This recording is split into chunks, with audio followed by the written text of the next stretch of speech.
오늘 말씀 제목은 바닥에 새긴 사랑, 바닥에 새긴 사랑이라는 제목으로 우리 함께 말씀을 보시겠습니다. 우리 너무나 잘 아시는 그 요한복음 8장에 있는 말씀인데요. 우리 성경을 가지신 분들은 다 성경을 펴시고 8장 1절부터 일단은 11절까지 읽겠습니다. 요한복음 8장 1절로 11절입니다. 제가 읽습니다. 예수는 감람산으로 가시다 아침에 다시 성전으로 들어오시니 백성이 다 나아오는지라 앉으사 저희를 가르치시더니 서기관들과 바리새인들이 가늠 중에 잡힌 여자를 끌고 와서 가운데 세우고 예수께 말하되 선생이여 이 여자가 가늠하다가 현장에서 잡혔나이다. 모세는 율법에 이러한 여자를 돌로 치라 명하였거니와 선생은 어떻게 말하겠나이까. 6절 저희가 이렇게 말하면 고소할 조건을 얻고자 하여 예수를 시험함이러라. 예수께서 몸을 굽히사 손가락으로 땅에 쓰시니 저희가 묻기를 마지 아니하는지라.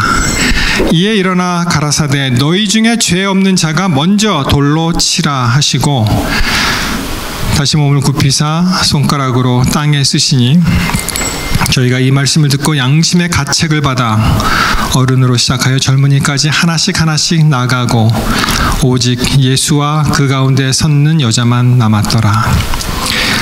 예수께서 일어나서 여자 외에 아무도 없는 것을 보시고 이르시되 여자여 너를 고소하던 그들이 어디 있느냐. 너를 정죄한 자가 없느냐. 대답하되 주여 없나이다. 예수께서 가라사대 나도 너를 정죄하지 아니하노니 가서 다시는 죄를 범치 말라 하시니라. 우리가 익히 잘 아는 이 성경 말씀 요한복음 8장 보통 가늠하다 현장에 잡힌 여자로 표상된 이 말씀 초기 그 마뉴스크립트 초기 사본에는 없습니다. 그래서 친절한 성경절을 보시면은 7장 53절에 보시면은 이제 이 꺽쇠 괄호 모양이 있죠. 그 가로 모양이 11절까지 딱 오늘 읽은 그 말씀까지 초기 사본에 없기 때문에 이것을 인정하지 않는 그런 신학자들도 있습니다. 또 어떤 사본은 이 이야기가 누가복음에 붙어 있는 그런 사본도 있다고 합니다. 그러나 이 내용을 보시면은 너무나 귀한 말씀이고 또 이 배경이 여러분 요 8장만 보시지 마시고 그 앞에 7장 같은 걸 보시면은 이 배경이 뭐냐면은 이게 초막절입니다. 초막절에 있는 그런 이야기를 이제 하면서 이제 말씀하시는 거예요.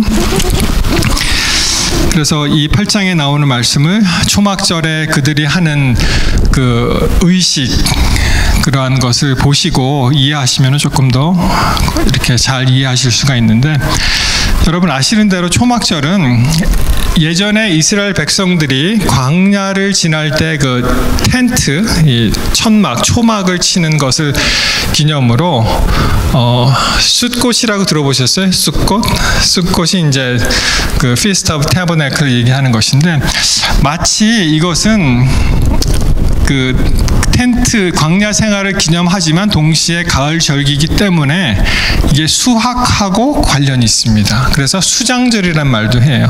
수 거두어서 장 저장하는 절기다. 그래서 harvest 마치 우리 그 한국이 추석이 며칠입니까? 다음 주죠 추석이. 예, 제 기억으로 21일로 기억하는데 요새는 추석 앞뒤로 많이 쉬잖아요. 그래서 한국 달력 보면 빨간 게 많더라고요. 올해의 숫꽃도 9월 20일이라고 되어 있습니다.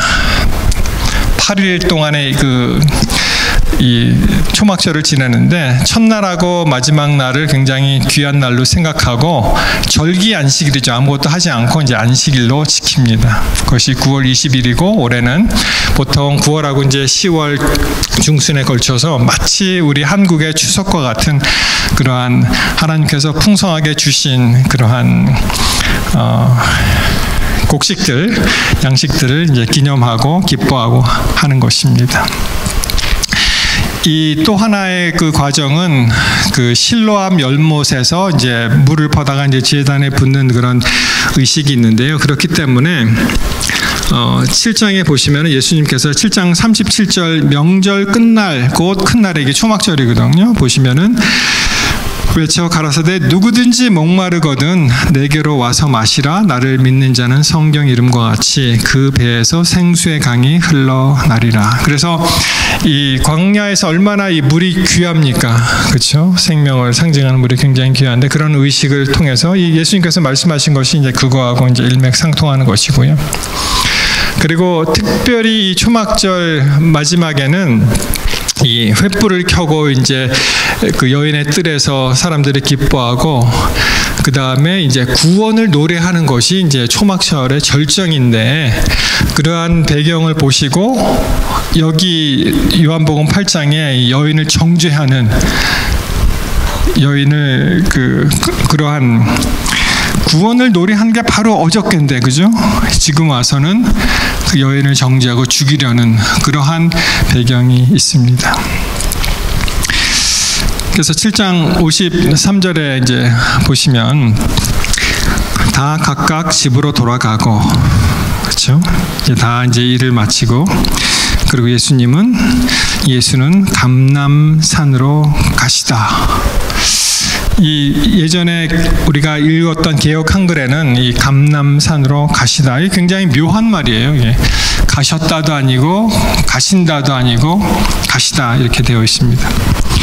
이게 개역 한글에는 어떻게 되어 있죠? 그 개역 개정판 잠깐 보겠습니다.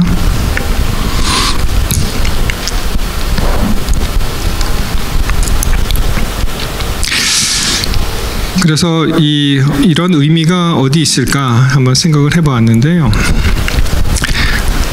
개역 개정판에는 예수는 감람산으로 가시니라 이렇게 되어 있네요. 그렇죠? 영어 성경에는 이제 과거형으로 되어 있습니다. 여러분이 예수님께서 감람산으로 가셔서 뭘 하셨을까요? 예수님의 생애를 살펴보면은 우리가 따라야 할 점이 있는데 재충전하기 위해서 가신 거죠. 그래서 예수님의 생애는 내려놓음과 재충전입니다. 자기가 가진 모든 것을 다 내려놓고 하나님 앞에 다 내려놓고 그리고 이러한 감람산이나 한적한 곳에 가셔서 기도하시고 다시 하나님의 영으로 재충전 받으시는 그런 것입니다. 예수님께서 감람산으로 가시다. 한번 가셨다가 아니고 이건 제 그냥 생각인데 가시다라고 표현한 것은 이것이 과거형도 되지만 계속적으로 일어나는 현재형이기 때문에 아마 멋있게 개역 한글에서는 예수는 감람산으로 가시다 이렇게 번역하지 않았나 싶습니다. 그래서 아침에 다시 이제 성전으로 들어오셨습니다. 이 성전이라는 말은 2절에 나오는 성전이라는 말은 영어 성경에는 그냥 템플로 번역을 했는데 원어를 보면 그냥 sacred place, 신성한 곳이다 이렇게 되어 있습니다. 그래서 우리가 이제 교회를 생각하면은 이 교회 건물이 있고 이제 주차장이 있잖아요. 그래서 옛날 그 예수님 당시의 모습을 그려보면 성전이 있고 성전 뜰이 있지 않습니까? court. 그러니까 거기에 들어가신 것인지 아니면 성전으로 들어가신지 NIV 성경은 아예 템플 코트라고 번역을 했고요. 성전 뜰로 들어가셨다. 그리고 주로 킹 제임스는 이제 성전 템플로 들어가셨다 이렇게 되어 있습니다. 그래서 거기서 뭐 하셨습니까? 백성들을 가르치셨죠. 백성이 다 나오는지나 앉으사 저희를 가르치셨다. 예수님이 한참 가르치시고 있습니다. 이제 근데 장면이 어떻게 변합니까? 3절에 가시면은 서기관들과 당시의 지도층이라고 할 수 있는 유명한 율법학자들, 서기관들과 바리새인들이 간음 중에 잡힌 여자를 끌고 와서 가운데 세웠습니다. 그리고 예수께 말하되 선생이여, 이 여자가 간음하다가 현장에서 잡혔다. 그렇게 이야기를 했습니다. 근데 좀 이상하죠, 이게. 그들이 다 이 계획하고 예수님을 함정에 넣기 위해서 한 거 아닙니까? 그죠? 여기서 이상한 장면은 뭐예요? 아니, 간음을 하면 혼자 합니까? 상대남은 어디 있어요? Where is the man? 남자가 없는 거예요. 그렇죠? 구약 신명기에 보시면 이러한 중대한 그 범죄를 했을 때 남녀 둘을 같이 이제 처벌을 합니다. 신명기 22장 22절 외우기도 쉽더라고요. 22. 남자가 유부녀와 통간함을 보거든 그 통간한 남자와 그 여자를 둘 다 죽여 이스라엘 중에 악을 제할지니라. 그렇게 되어 있습니다. 그런데 요한복음 8장에는 예수님을 어려움에 빠뜨리기 위해서 여자만 잡아온 거예요. 여자만 잡아오고 어떻게 하겠냐 이렇게 좀 심하게 얘기해서 들이밀었습니다. 그리고 뭐라고 합니까? 5절에 모세 율법을 얘기하죠. 모세는 그렇게 얘기합니다. 모세는 율법에 이러한 여자를 돌로 치라 명하였거니와 선생은 어떻게 말하겠나이까? 이게 굉장한 질문이죠, 사실. 여러분, 만약에 이러한 그 영어로 adultery 이러한 범죄를 저지른 사람이 모세의 법으로 인해서 투석형으로 사람이 죽는다 그러면은 그런 범죄가 많이 사라졌을까요? 어떻게 생각하십니까? 많이 없어질까요? 사실 이슬람에서 현재 투석형이 있죠. 요새는 뭐 유튜브 같은 매체가 발달해서 그 잔인한 장면 이렇게 그래픽 처리해서 대충 보면은 사람을 파묻고요, 이렇게 목만 나오게 합니다. 이슬람에서는 실제로 그렇게 해요. 목만 이렇게 나오게 하고 그 머리를 이제 큰 돌로 이제 던져서 정말 망신창이를 만들고 사람이 이제 죽죠. 그렇게 되면 그런 일이 벌어집니다. 그래서 참 이 사람들의 속성이 투석형이 만약 이 시대에 미국에 있더라도 그런 범죄는 계속 일어날 것이다. 그렇게 사람들이 생각하는데 굉장히 끔찍한 장면입니다. 여기서 예수님의 딜레마, 그들이 공격했던 것은 여러분 잘 아시듯이 만약에 모세의 법으로 사형을 선고하면은 어떻게 됩니까? 그 당시에는 사형 제도가 로마한테 있었잖아요. 로마가 사형을 집행하는데 그것을 이제 위반을 하게 되고, 예수님이 모세의 율법을 얘기하지 않으면은 그는 예수님의 그 모세 율법을 어기는 그런 사람이 되고, 또 예수님은 사랑과 자비를 선포하신 분인데 죽음을 선포하면은 어떻게 됩니까? 이 세 가지 딜레마에 이제 속해 있습니다. 잘 아시겠죠? 지금 어떠한 상황이신지. 여인을 잡아오고 상대남은 없고 모세는 돌로 쳐서 죽이라고 했는데 예수 당신은 어떻게 할 거예요? 이렇게 물어보는 게 도전적인 질문을 한 것입니다. 여러분, 참 이 예수님의 예수님 한 수 위시니까, 일단 예수님 하나님이시니까 한 수 위시잖아요. 마치 이 더러운 물에 노는 사람하고 같이 안 노시는 그런 거와 같이 예수님이 이렇게 응대하셨습니다.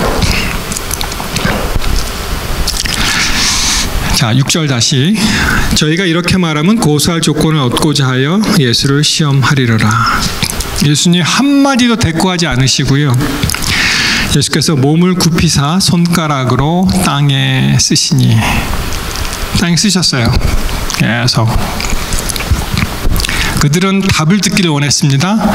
예수님의 답은 직접적인 답이 아니고 땅으로 쓰신 것입니다.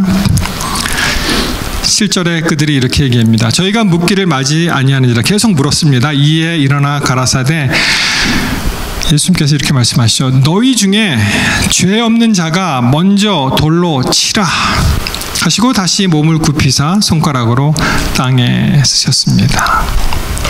여러분, 이 말씀이 굉장한 말씀인 거 아시죠? 사람들은 부화내동하는 그러한 속성이 있습니다. 그래서 만약에 예수님께서 돌로 치라고 했으면은 어떤 소위 말하는 용감한 사람이 나와서 돌로 던졌으면은 많은 군중들이 그걸 따라했을 것입니다. 계속 돌세례를 아마 맞았을 거예요. 그런데 돌로 치라고는 말씀하셨는데 그 조건이 뭐였어요? 너희 중에 죄 없는 자가 먼저 돌로 치라. 그 조건입니다. 자, 죄가 없는 자가 있을까요? 시편 53편 3절에 각기 물러가 함께 더러운 자가 되고 선을 행하는 자는 없으니 하나도 없다. 시편 130편 3절 여호와여 주께서 죄악을 감찰하실진데 주여 누가 서리이까? 이사야 53장 6절 우리는 다 양 같아서 그릇 행하여 각기 제 길로 갔거늘 여호와께서는 우리 무리의 죄악을 그에게 담당시키셨도다. 신약에 로마서 3장 10절 기록한 바 의인은 없나니 하나도 없으며, 그렇죠? 깨닫는 자도 없고 하나님을 찾는 자도 없고 다 치우쳐 한 가지로 무익하게 되고 선을 행하는 자는 없나니 하나도 없다고 말씀을 하시고요. 로마서 3장 23절 모든 사람이 죄를 범하였음에 하나님의 영광에 이르지 못한다고 말씀하시고요. 요한일서 1장 8절 만일 우리가 죄 없다 하면 스스로 속이고 또 진리가 우리 속에 있지 아니할 것이요. 여러분, 누가 돌을 들어서 칠 수가 있습니까? 어떻게 죄인이 죄인을 정죄하고 죄인이 죄인을 심판합니까? 그렇죠? 이 조건에 맞는 분은 딱 한 사람밖에 없었어요. 이 장면에서 예수님 그분밖에 없었습니다. 너희 중에 죄 없는 자가 먼저 돌을 치라.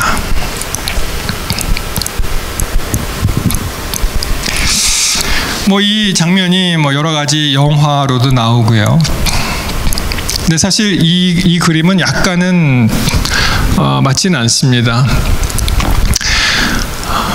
여기서는 당연히 여자가 이렇게 앉아 있는 걸로 되어 있는데 사실은 어떻게 돼요? 예수님은 앉아 계셨고 마치 재판장에 앉아 계신 것 같이 예수님은 앉아 계셨고 처음에 나중에 일어서셨지만 여자는 나중에 보니까 어떻게 되어 있어요? 서 있다고 되어 있죠, 사실은. 그래서 어떻게 보면은 이 그림이 약간은 맞지 않는. 근데 당연합니다. 굉장히 좀 불편한 그런 장면이죠.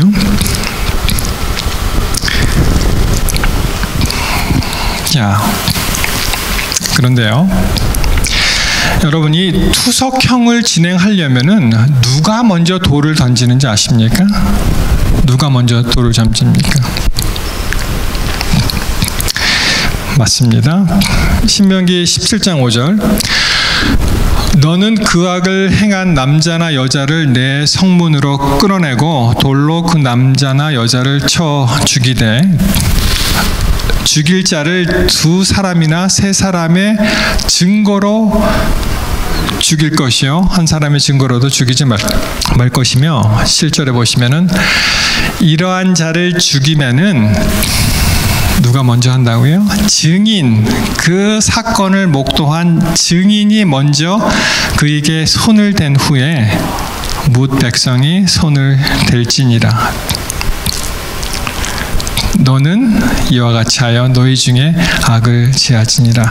그래서 이 구약 율법에 보시면은 맨 처음에 시작할 수 있는 것이 증인이 그 일을 할 수 있도록 그렇게 하셨는데 참 예수님의 한 수죠. 이게 보시면은 계속 영어 성경 보시면 when they continued asking him, 계속 물어보았을 때 예수님은 계속 쓰시다가 자리에서 여기서 일어나셨죠. 그리고 말씀하십니다. 너희 중에 죄 없는 자가 먼저 돌로 치라. 이 마음에 사람들이 이제 움찔한 것이죠. 죄 없는 자가 먼저 돌로 치라. 그리고 아까 말씀드린 대로 초막절, 그 아름다운 절기 끝에 구원을 노래했던 사람들이 지금 와서 어떻게 했다고요? 정죄하는, 사람을 죽이는, 구원과 반대되는 행위를 했을 때 예수님께서 죄 없는 자가 먼저 돌로 치라.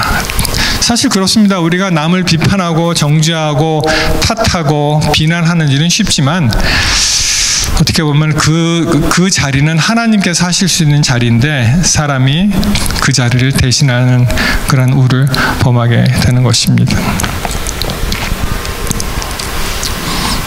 질문입니다. 예수님 뭐라고 쓰셨을까요?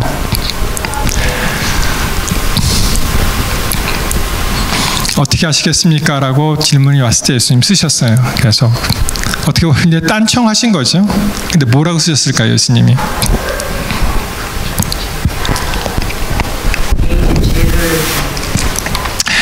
예, 뭐 어떤 분은 죄 없는 자가 돌로 치라 이렇게 썼대요. 근데 그건 아닌 것 같고 사실은 모르죠, 뭐라고 쓰셨는지. 그렇죠?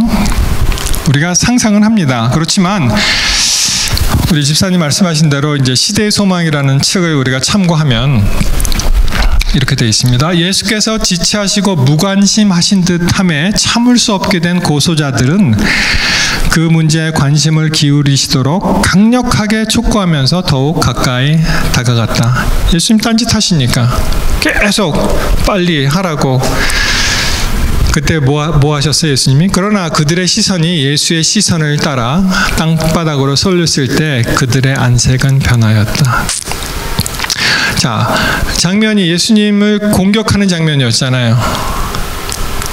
예수님이 다른 일을 하셨습니다. 그리고 하신 일에 이제 관심이 가죠. 뭐라고 쓰시니까. 그들 앞에 그려져 있는 것은 그들 자신의 생애의 숨은 죄의 비밀들이었다. 여러분, 이 세상에 비밀이 어디 있습니까? 그렇죠? 아무도 몰라. 이거는 너하고 나만 알아. 그게 통하나요? 우리말에도 낱말은 누가 듣는다 그래요? 반말은? 영어에 비슷한 표현이 있어요. 이게 뭐냐면은 walls have ears. 이 벽이 귀가 있대요. 다 듣는다는 거죠. walls have ears 이런 표현이 있습니다. 자, 우리가 어떤 일을 했을 때 하늘이 보고 땅이 보는 것이죠. 그렇죠? 아무도 몰라도 하나님은 아시는 것인데 그들의 생애에 숨은 죄들의 비밀이 적나라하게 이제 드러납니다. 바라보고 있던 백성들은 그들의 표정이 갑자기 변하는 것을 보자 무엇 때문에 그처럼 놀라고 부끄러게 여기는지 알기 위하여 밀어채치고 앞으로 나왔다. 쓰셨죠?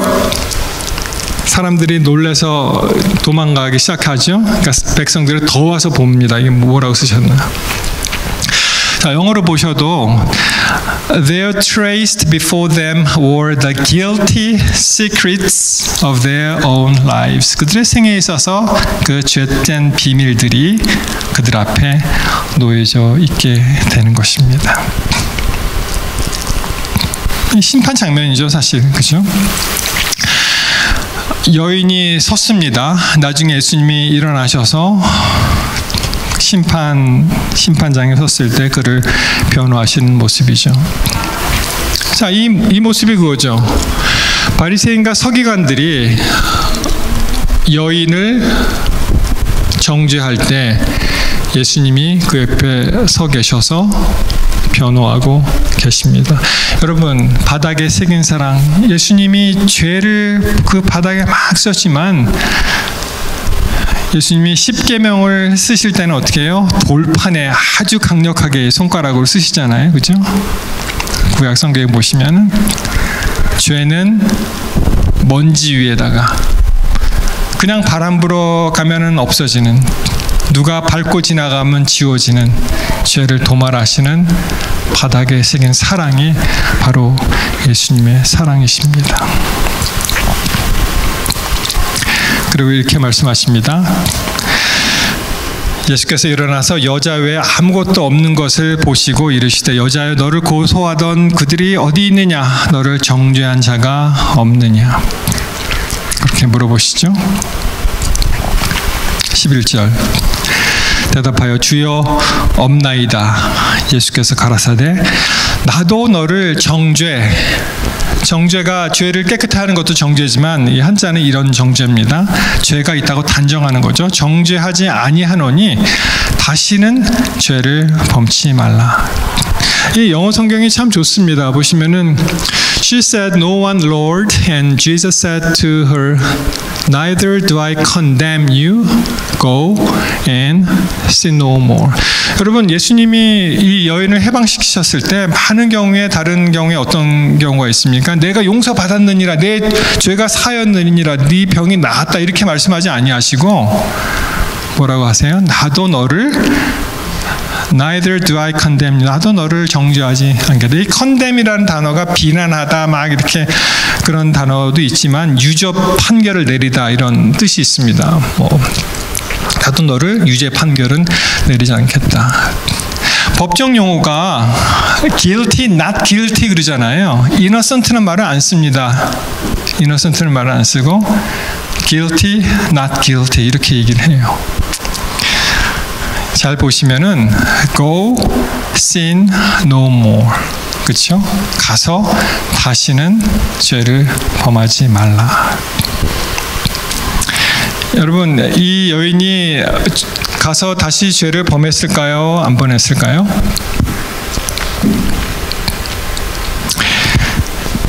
성경 말씀을 보시면은 없죠. 이 여인에 관한 얘기가 없습니다. 그 이유는 바로 저와 여러분들에게 똑같이 던지는 질문이에요. 그렇죠? 내가 가서 절대로 죄를 범하지 않고 예수님의 굳건히 섰다라고 우리 인생을 끝낼 수도 있고 내가 용서받았네. 또 한번 해보지. 그리고 또 돌아오지. 그렇게 살 수도 있습니다. 그렇죠?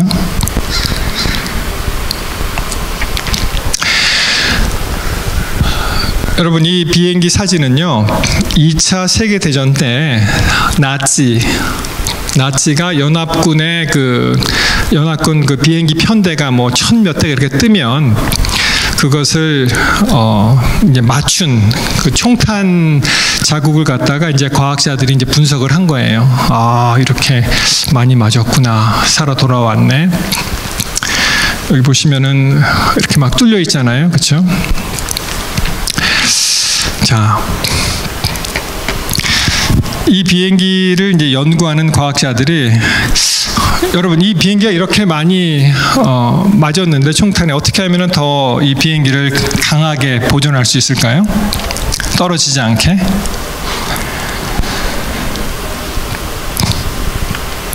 과학자들이 대부분 이렇게 생각했습니다. 그래?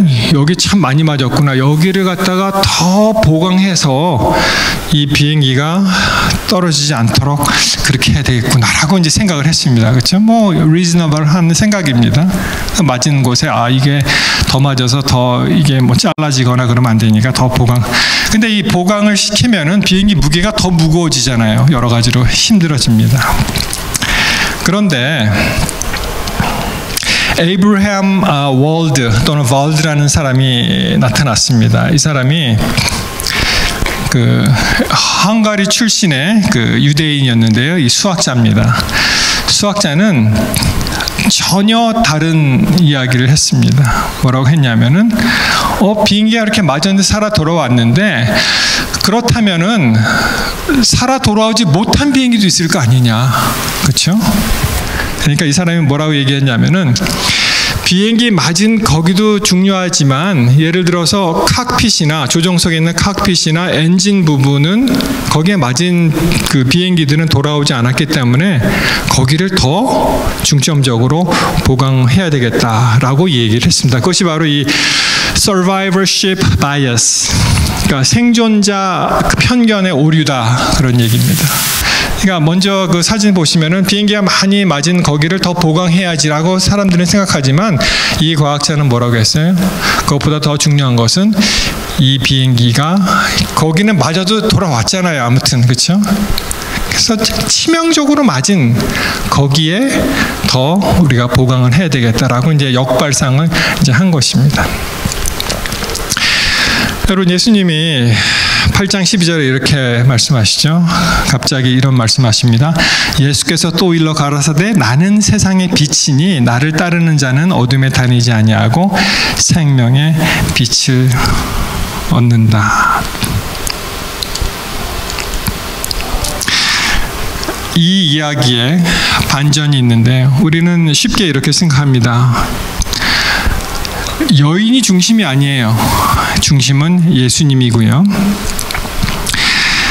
예수님께서 뭐라고 말씀하셨어요? 나도 너를 정죄하지 아니하노니 다시는 죄를 범치 말라고 하셨는데 우리는 쉽게 그렇게 생각을 합니다. 그렇지, 다시는 죄를 범치 말아야지 라고 하면서 우리는 계속 죄를 지을 수밖에 없습니다. 우리는 인간 세상에 살고 있는 연약한 인간이기 때문에. 그런데 예수님께서 이 말씀 주셨죠. 나는 세상의 빛이니 나를 따르는 자는 어둠에 다니지 아니하고 세상의 빛을 얻는다. 여러분, 예수님을 어떻게 따라다니시겠어요? 예수님 계십니까? 안 계십니다. 어떻게 따라다니시겠습니까? 예수님 가는 곳마다 어떻게 가시겠어요? 그것은 바로 우리 마음에 예수님이 주신 그 생명의 빛을 간직한다면 우리가 가는 어디든 이 생명의 빛은 같이 있을 거 아니에요. 그렇죠? 그래서 우리는 예수 그리스도께서 명령하신 그 명령에 순종하는 방법이, 잘 들으십시오. 죄를 짓지 말아야지 하고 결심하는 것이 아니라 우리는 예수님과 같은 생애를 살아야겠다라고 결심하는 것입니다. 그래서 그 결심이 우리 마음 가운데 들어오므로 생명의 빛을 계속 유지한다면 우리에게 희망이 있는 거예요. 그렇지 않습니까? 여러 번 우리는 무너집니다. 여러 번 또 죄를 짓습니다. 여러 번 낭망을 합니다. 그럼에도 불구하고 예수님과 같이 살겠다고 예수님의 마음으로 우리가 산다면 우리에게는 여전히 희망이 있는 것입니다. 그것이 바로 이 기별에서 우리에게 주시는 말씀이라고 생각합니다. 사랑하는 성도 여러분, 오늘 이 시간 다시 한번 우리의 마음을 가다듬고 우리 한번 다시 결심하십시다.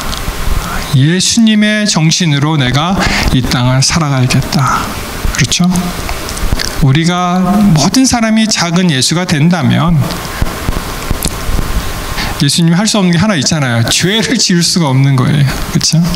우리가 그러한 예수의 정신이 오늘 이 시간에 우리 마음에 있다면 우리는 정말 예수님과 더 가깝게 그분을 동행하고 따라가며 인생의 모든 고난과 역경과 유혹과 시련 속에서 살아남을 줄 믿습니다. 사랑하는 성도 여러분, 예수 그리스도의 사랑, 그분의 은혜 두 가지 기억하십시오. 그분의 은혜는 모든 것을 내려놓으셨고요. 그분의 은혜로 그분의 삶은 모든 것을 내려놓으시고 그 마음 가운데 하나님의 영으로 재충전의 삶을 사셨습니다. 그렇게 살아가게 되시기를 바라면서 말씀을 마치겠습니다.